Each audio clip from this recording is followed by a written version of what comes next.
Don't forget that there is a note ahead of you that is right, and a note that's behind you that is right. There's always this right note in between the wrong note. So always slide back to key. So all these things boost your confidence. A lot of you play so well, but when you are invited to come and join the choir, you are still afraid you don't want to join the choir, you don't want to join the band, because you have, number one fear you have is keys. You are not sure of the keys they will choose. So this is going to help you today. Hi guys, welcome to MOSAX New World Empire channel, and welcome to Tutorial Tuesday. Of course, my name is SAX, and with me in the studio today is MOSAX. Alright guys, today we have something very important for you. We just want to challenge you and to motivate you to learn all the keys of the saxophone. And if you're watching this video right now and you've not subscribed to this channel, please subscribe and follow us bumper to bumper. Guys, click on the notification bell, because we have something special for you every week, and of course you're gonna learn. Stay tuned and keep learning. All right guys, great time again. This is an intermediate tutorials I've brought today. Okay, as a beginner you were learning on key C. Everything you were doing was all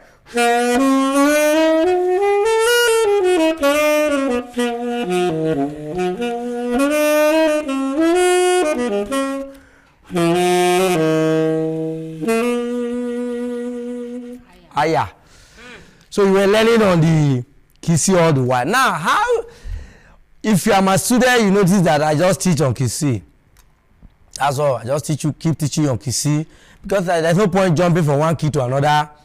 I want to ensure that you catch each key at a time. In fact, it is best to learn a key very, very, very well, because it's easier for you to learn something new in the previous key. I mean, I will only teach different keys if I'm teaching only one topic in all those keys. But if I'm going to move to another topic, most times I would like to go back to the key you already are familiar with, because I don't want you to be struggling with learning something new at the same time you are struggling with learning a new key. So these are two different things. Teachers need to understand that saxophone, a student that is learning a new topic in a new key is just going to be too much for that student. And then you transfer the old things we've learned into the new key. So the new goes for the old and the old goes for the new, isn't it? Yeah. So, but that's not true when it comes to God. God says you don't put a new wine inside the old bottle. But in this case, you have to take something new and put it inside an old bottle if you are learning the saxophone. That's why you struggle a lot. So that's just a tip. Number one tip is don't learn new thing in a new key. So just learn it. If you are learning slurring, please learn it in the key you are best familiar with. Your teacher will know. Of course, if we have been learning on key C, any new thing I'm teaching you, I'll take it back to the key or the key we're learning on. That is at the beginner level. Now, time will now come where you have learned slurring, grace note, landing note, passing note, arpeggios, licks, pentatonic lick, major scale licks. You have learned a lot. Now it's now time for you to what? Move on to other keys. Sometimes I take 3 topics, then I'll go to the new keys. I take another 3 topics, I go and transfer it to other keys. Or sometimes I just take a whole session, and then we now come to a session where we begin to transfer them one by one into other keys. That depends on what works for you. But what doesn't work is when you are learning new thing, you are trying to learn. You learn slurring in key of C.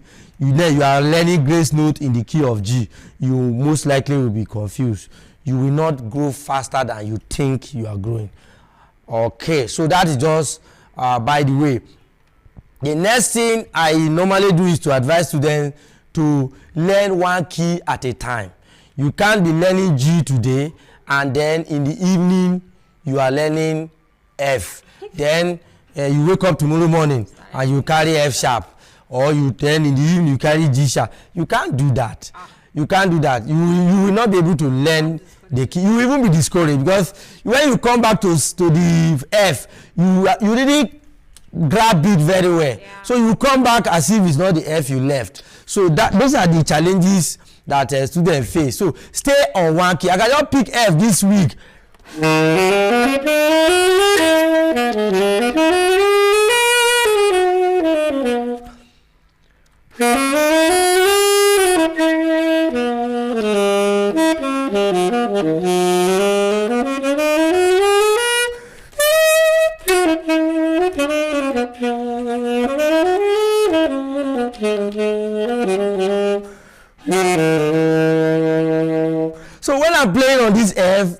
as though I'm playing on the key of C, don't go to a new key and then it looks as if you are holding a different sax. Because that's what happens when you have not mastered a key. You just float now on the key of C or on your key of F, and then the choir decide to switch key, and then the sax suddenly become heavy, or you are even looking tired at this.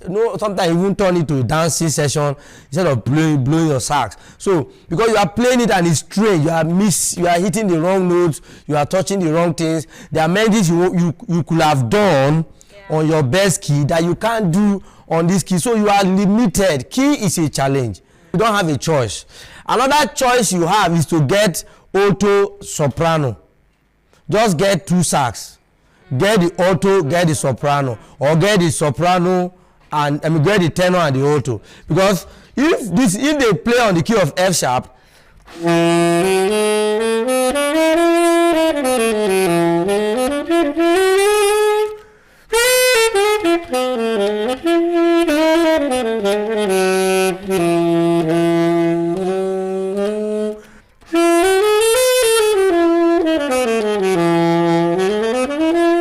and I'm not too familiar with this F sharp. So versus, what is this F sharp on your sax? Look for the key of F sharp. So I'll just pick my alto sax. That's C sharp. Now on the key of on your alto sax, what key is that? C sharp.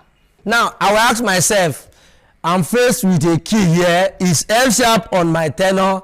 Is C sharp on my alto? If I'm best on C sharp, I will drop the tenor and pick my alto. So that's that time when I was playing for a band, I have 2 sax at every point in time. You can't have soprano and tenor are on the same key. So don't go and put this combination together. If the challenge is to solve the key problem, isn't it? Because they are sounding on the same key. So alto is number 1. I'll first of all get alto, and then I'll now get this or soprano. So if the key is F sharp, I notice that no, I'm not too good in F sharp, not really practiced F sharp, but I've practiced C sharp. It means I can cope without F sharp in my saxophone. I can do without F sharp. I can decide not to play F sharp again. Imagine, let's assume I don't have the time to practice all the keys. Abi? So instead of practicing F sharp and C sharp, I'll just practice, I'll just choose one. I'll just go and practice C sharp or practice F sharp. Once I'm used to F sharp, C sharp will just be there, follow me behind. There are things I can do there. But imagine I'm to come and solo a song, like I'm asked to come and solo a song, and I have to be at my best. And then I'm faced with F sharp. F sharp, C sharp, F sharp, C sharp. I take F sharp. I think I'm better on C sharp. Then I'll just take that C sharp and drop the tenor sax. I think this sax is the alto sax is best for this particular. Even if it's not best, you are the only one that know what you are trying to dodge. So how do you know the key difference? How do you know the key difference? 1, 2, 3, 4, 5. Just count 5 semitones ahead. Isn't it? Because concert instrument, alto sax is 3 semitones backward. Tenor is 1 tone forward. So if you add 3 backward and 2 forward, if you are playing C and playing F, so what's the distance between C and F? That's I'm on C. So I have C sharp, D, D sharp, E, F. So 5. So minus 3 is for alto, plus 2 is for tenor. So the distance between me and alto will now be what? 5. So 5. So I'll just go 5 semitones forward or backward. I know the key to just pick my sax and play. That's a tip I learned when I was playing fully in the band. So now the key is D sharp.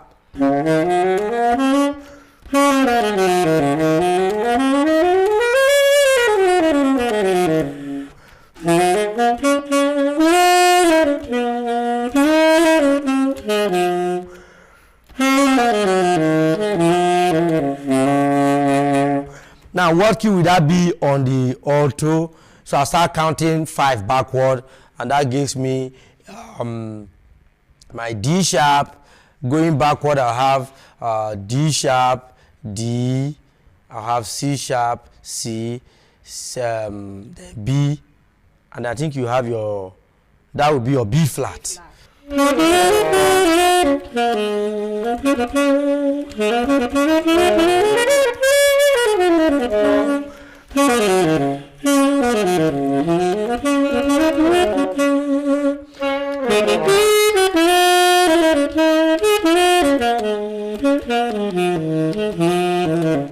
Okay, so that is that. So whichever one, if I notice I'm best on D sharp, I just stay with my tenor sax or my soprano sax. But if I see that B flat, I have taken more time to work on B flat, I'll just take my alto. So if you have tenor and alto, you can do without, let's just say almost like 5 keys. You can do without 5 keys on the sax. You just decide, if it's F sharp, I go for the C sharp. If it's D sharp, I go for B flat. If it's this, I go for this. So at the end of the day, you notice you have already reduced the key by buying 2 saxophone of different transposition. Okay, that's the first thing you should, that's the third thing. The fourth thing is learn to practice even on stage. Learn to practice even on stage. For example, they just say let's play on the key of B. Everybody, they are singing. They have started singing. You have not started trying out what you know on that B. I get my point. Don't start by just move away from the microphone and go. Make all your mistake outside the mic. Start practicing your.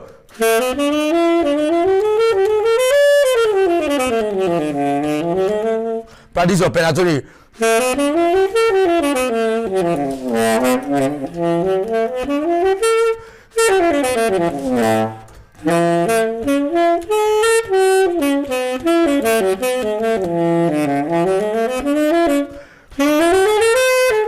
Of course, that would be too much now, isn't it? I'm now, when I notice I've started blending into the music, I will now move back to my mic and begin to, if you are the type that uses the clip, I make sure you off it and then continue. So you now come back now, then you now join the music now.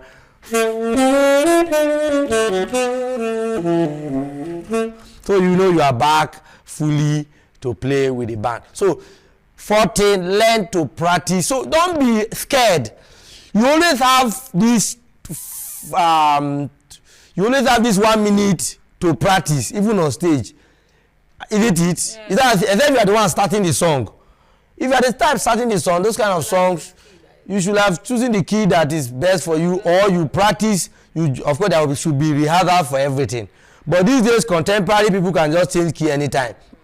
So you just take out some time while they are preparing the sound. I cannot go and disgrace myself. Just go ahead.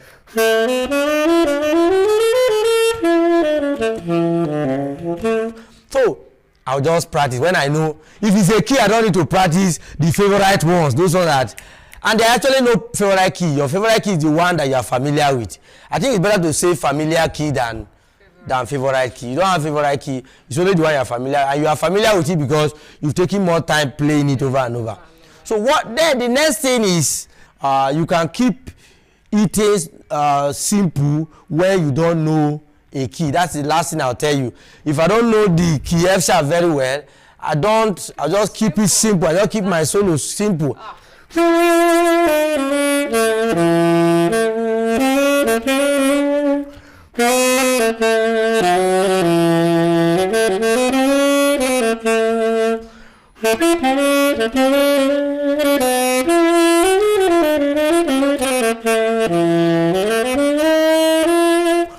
I made a mistake. I turned it into a fisa. If I don't tell you, you know I made a mistake.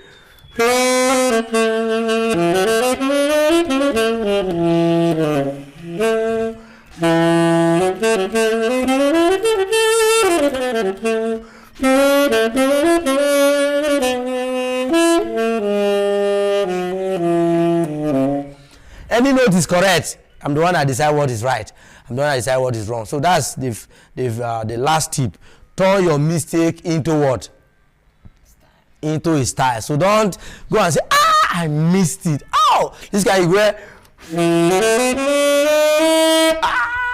No, don't let it show. Just know that fee is always, that can always be a fee. That's don't forget that there is a note ahead of you that is right, and a note that's behind you that is right. There's always this right note in between what the wrong note. So always slide back to key. So all these things boost your confidence.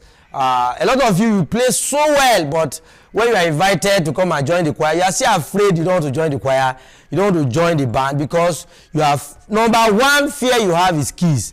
You are not sure of the keys they will choose. So this is going to help you today.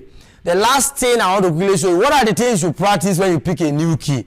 Is in this, everything I'm saying is in our book. The book we have launched is now broken into beginner, intermediate, and advanced. It's the same library, but we have the beginner, we have the intermediate, and we have the advanced. It's the same thing. If you want everything, we'll just send everything to you. But for those who want to pay little by little, we have also categorized it into the beginner courses.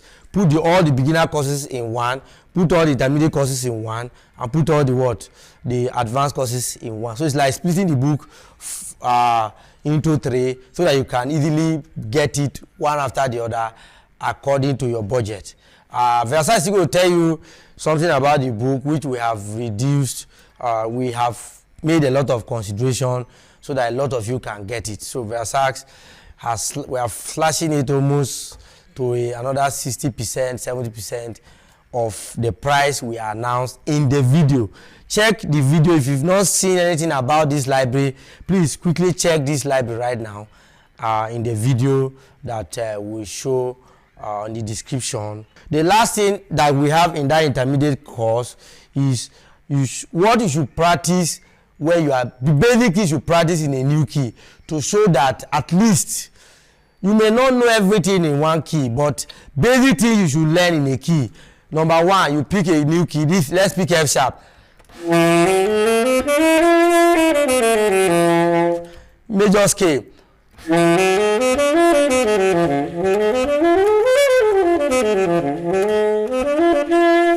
That's pentatonic scale. Then you're going to go.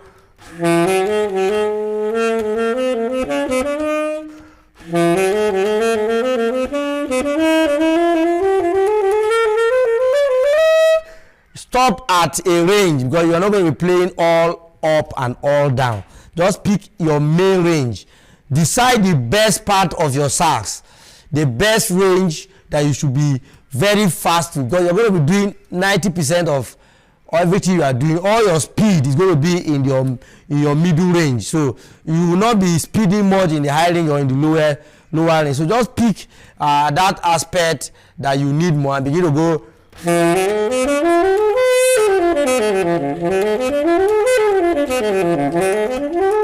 So I've decided to pick it at the saw and then the la on the low. So the rest, I know I can always pick it, but where I want to exercise my speed is from that point to that point, point A to point B.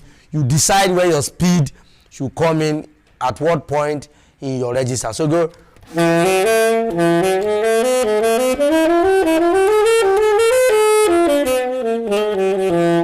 If you can permutate.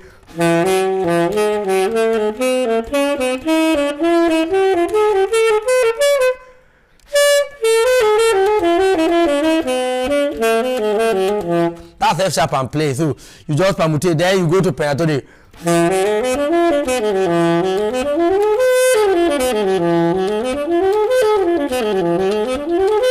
Just pick that range, practice speed, and then you go.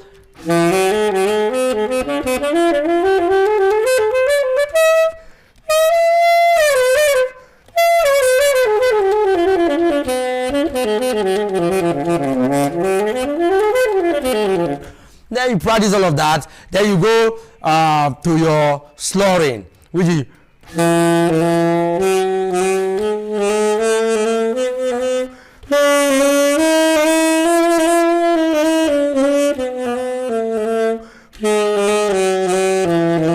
how do you get motivated?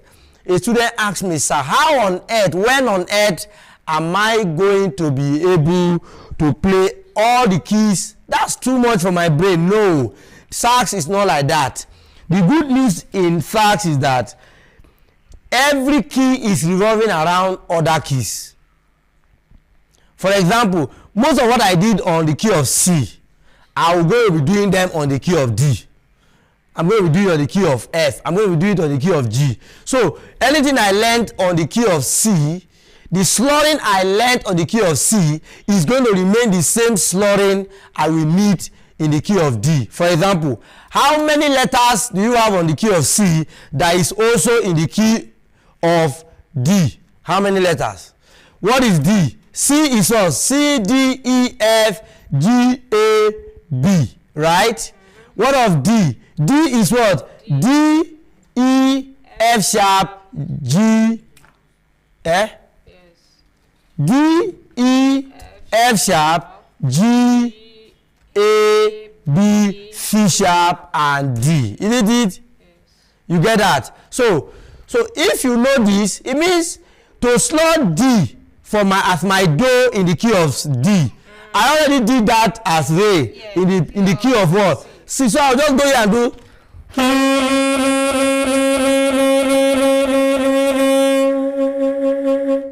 So if I know how to slow D, D sharp, E, F, F sharp, G, G sharp, E, and so on and so forth, I already know how to slow all my keys. Yeah. So the best thing, if I want to just settle slowing all once and for all, is just to go, okay, Versa, let's go now. Slow your C.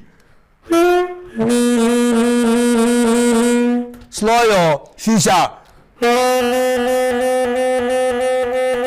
Slow your D. Slow your D sharp. Slow your E. Slow your F.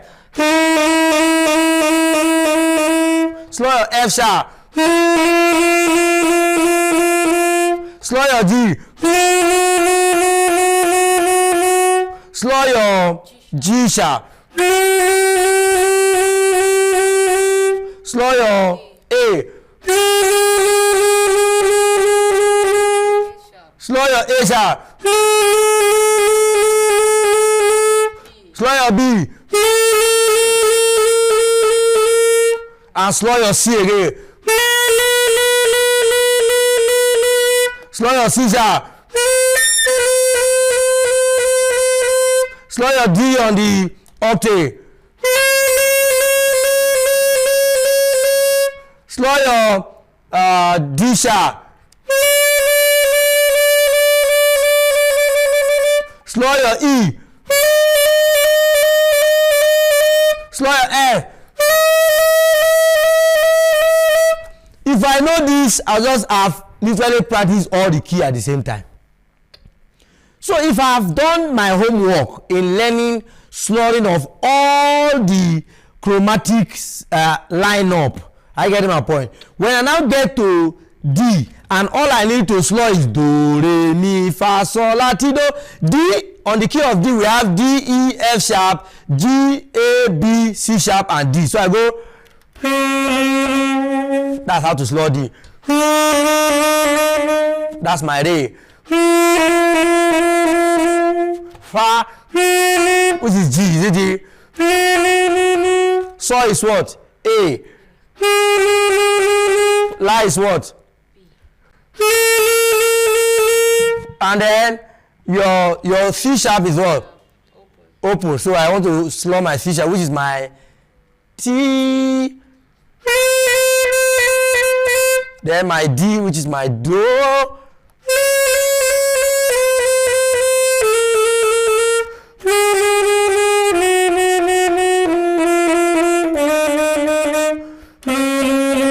Let's pick F sharp. Let's pick one difficult one of these keys. Let's go F sharp. I already know how to slow F sharp.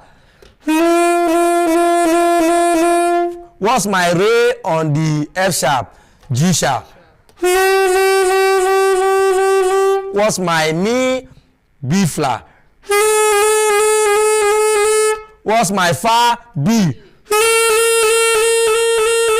What's my so?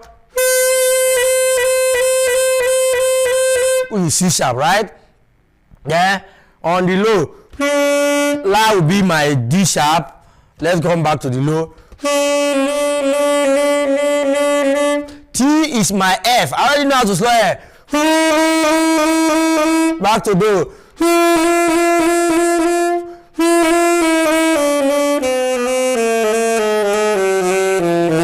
Just practice what I just practiced that time chromatically. Practicing my slurry chromatically makes it easy for me to apply them wherever key I find myself. So just go back and rewind that video or get this this library. Everything is there. I actually did that chromatically in that intermediate course where you have improvisation and keys mastery in one library. Oh my God, that's awesome. Don't forget that you just on the key of C you just learned grace note between C and D, grace note between E and D, grace note between F and E, grace note between G and F, grace note between A and G, grace note between B and C and A, grace note between B and C. Yes. So if I now go to any other key like D, anywhere I find any of these letters related, I don't need to question myself. I already know how to do it. That's how easy it is to you learn 5 keys and that 5 keys renders another 5 keys almost like what you are familiar with. That becomes the good news for what? Learning saxophone. It is a sax. If I now get to the key of D now, that's the re mo re do, which is my mommy family what? On the key of C. The re mo re do on the key of D is my mommy family on the key of C. So you see that? So it makes it easy. So that's not the time to stuck your fingers and you are wondering how are you going to cope with that. Are you getting my point? Now the only new thing I need to introduce on the key of D that I have not done on the key of C is my F sharp to E, which is something I will now learn. It is when I get to other keys that I will need that F sharp and E. So as I've practiced it here, I only to practice it again. I go, I slow my F sharp, then G, F sharp, then back to E. See? Then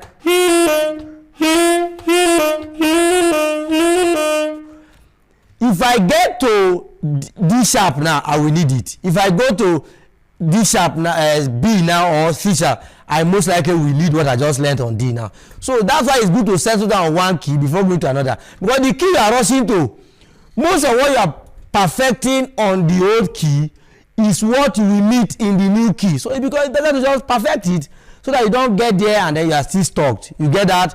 So that's just how it is. So physiology so far is what I have practiced before on the key of what? On the key of C, which is what? Which is my dilator lasso on my key C. You slow my A, B flat side back to A, then G. I've done that before. I need it now as my physiology so far on the key of what? F sharp. On the key of D. Meanwhile, I've done it on the key of C. So C is going to help me learn key D. Even the key D I'm learning now is going to help me learn another key. Or the other key is going to learn. So at the end of the day, most likely divide the key of sax, which is 12, into 6 and learn 6. When you perfect 6, when you get to the other 6, you will not find difficult because you will have taught everything on sax while learning 6 keys. Isn't it? You will have taught everything on sax while learning the 6 keys, and then it becomes easy for you to learn the other keys. So I think with this, you should be encouraged and challenged to go and learn all the keys. So if you get the sax intermediate sax library, you're going to see detailed teachings on how to master your key and boost your confidence as a saxophonist. I wish saxophone is something we can transpose, but we cannot transpose. And since we cannot transpose it, I think we should just take our time and follow these tips, and that will guide you. Don't put yourself into pressure trying to learn all the keys at the same time. Just learning 6 keys very well becomes easy for you to learn other keys. Don't be, there is no competition of how many keys can you play. I can play 30 all the keys, and then all the keys, you don't even know grace note in any of the keys. You just know how to play do. Latido, I've met students, okay, how many keys can you play? I can play Osa, and at the end of the day, he doesn't know any, he only know one that he or she has taken time to practice. But transferring them becomes a thing of leaving for the professionals. No, the professionals are not the only one that should be practicing all that should play all the keys. These are things we do. Even professionals still misses, they still hit wrong notes. It will be very sad. There are times I play on stage and I hit wrong notes. One, I convert it. Sometimes I still practice off the mic. I still practice before every gig, before every ministration. So that is just it. And I use the knowledge of one key to help me learn other keys faster. Now, if you get, last thing I want to say is that get alternate fingering chart saxophone chart. That's alternate fingering chart. You need to get it. We have it if you get the book. So we're going to mail it to you. You have every form of alternate saxophone fingerings that will help you know which one is best for your own pace. Which one? Some people use this B flat, some people use this B flat, some people use this C, some people use this C. Some people don't even open all their fingers when they want to leave here to this place. Some people don't hold down this place and they just hold it down and they don't move it again. When they are blowing in any key, they just hold this guy down and then this guy is all down. This guy is always down in some people. So you need to, they all learn it from those fingering charts that, and I have taught all of this in that intermediate SAX keys mastery. So get it. The last tip I want to give you, I don't know how many I've given you, but just take this as the last one. Categorize your keys. I can group my keys into 3 groups. Number 1, I call it the first generation keys. What's the first generation keys? I just pick C, D, F, and G. That's my first generational key. My first generation key. Just learn. So that's why if you are learning SAX with me, first generation, D, C, D, F, and G. You have to learn it. First generation, beginners class. Make sure you learn it. If you're a beginner, you must learn these 4 keys with me. Now, perfectly, like slurring, grace note, you have to just do it. Then, if you are in an intermediate, you go to the second generation keys. What are the second generation keys? They are the E that we jumped, the A, the what? The B, EAB. EAB, you learn it. Second generation keys. What is the third generation keys? The sharps, C sharp, D sharp, F sharp, G sharp, A sharp. So you see that? So what is the first generation key that you should learn? 4 of them. C, D, F, G. You must learn it. So take your time. Take 1 week. Take 1 month, depending on the time you have, and learn your first generation keys. You should be able to play C, D, F, G. Begin as a first generation. Second generation, try and attempt your E, your A, and your B. When you are done with this second generation, go to the sharp, which is the third generation. So you don't have to wobble your keys and then you leave C sharp. You can't be leaving C and go to C sharp because they follow each other. You don't have to learn keys that way. Don't go and learn key C today. Tomorrow, okay, let's go C sharp. Next tomorrow, I'll go D. Then the other day, I'll go D. No. Divide them, categorize your keys. Because these keys are related. C and D, G and F, they are related.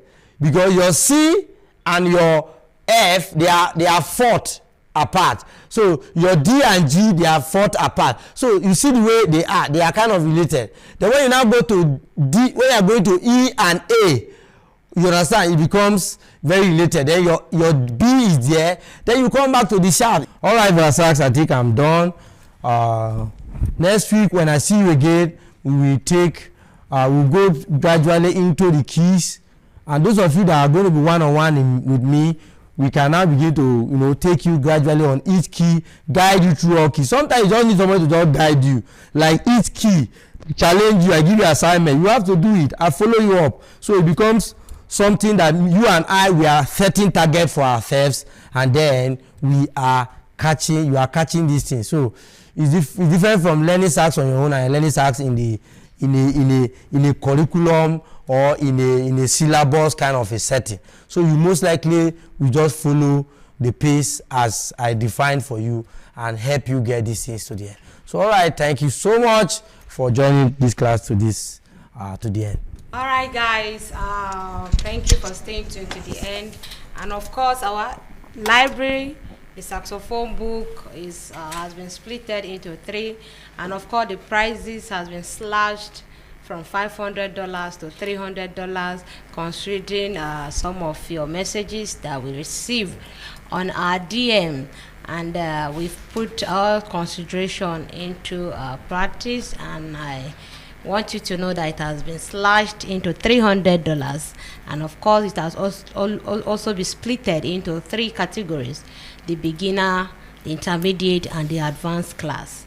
All right, if you want to go for beginner course, you pay $100. If you want to get the intermediate, you pay $100, and if you want to go for advanced course, you pay $100. All right, guys, and I would want you to hit our DM straight up to get this course. It's very important for you. And for those of you that wish to register for our one-on-one class, the door is still open for you to register.